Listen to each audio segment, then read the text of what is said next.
So we're going to chapter 24, departmental function.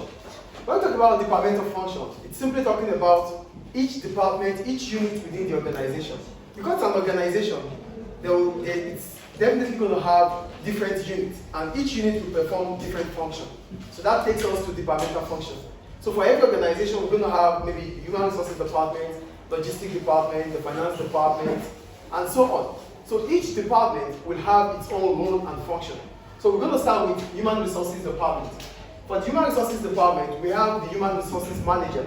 And for the human resources manager, he or she is in charge. He is saddled with the responsibility to employ, to recruit, to dismiss, to promote workers. So what do they really do in the human resources department? I'm going to read for them. In every organization, there are different departments with each having separate function. So we're going to start with the HRD, the Human Resources Department. The HRD is responsible for the welfare of employees. The main tasks performed by the HRD includes this. 1.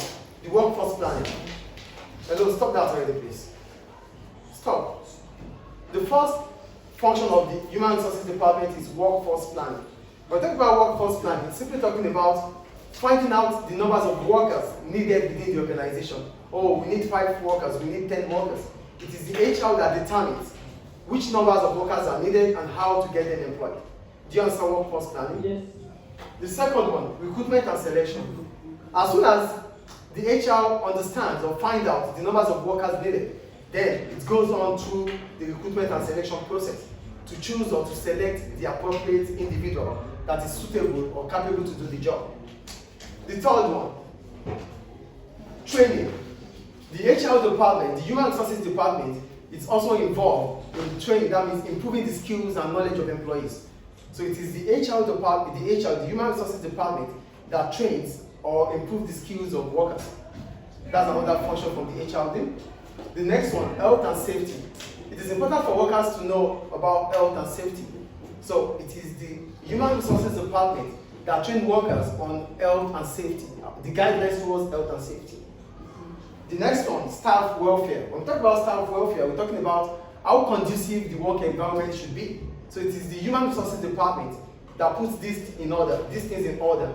The environment should be conducive for the workers, and they ensure that workers are satisfied at workplace. Then the next one, employment issues.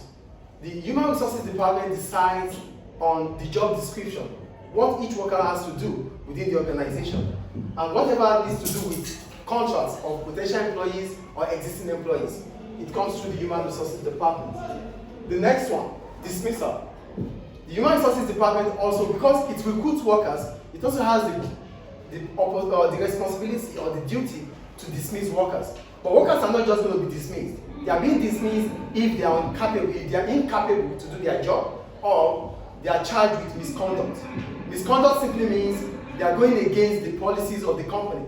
So if they find guilty, then they might be dismissed. The next one, redundancy. When I talk about redundancy, it simply means surplus to requirements. So it's the Human Resources Department that decides whichever worker needs to leave the organization. Listen, dismissal and redundancy are not the same. Redundancy is a legal way of dismissing workers, but it simply means that, oh, we have too much workers within the department, but we need few of them. So those ones that they feel that are not qualified enough will be given redundant, will be made redundant. But when they are made redundant, they will be paid redundancy payments. The difference between dismissal and redundancy is that when you are being dismissed, you are not entitled to anything within the organization. But for redundancy, because it's the company that is making you redundant, because they feel you are surplus to requirements, they pay you certain amount of money for compensation. That's the difference between redundancy and dismissal. Any question about Human Resources Department? No. Thank you.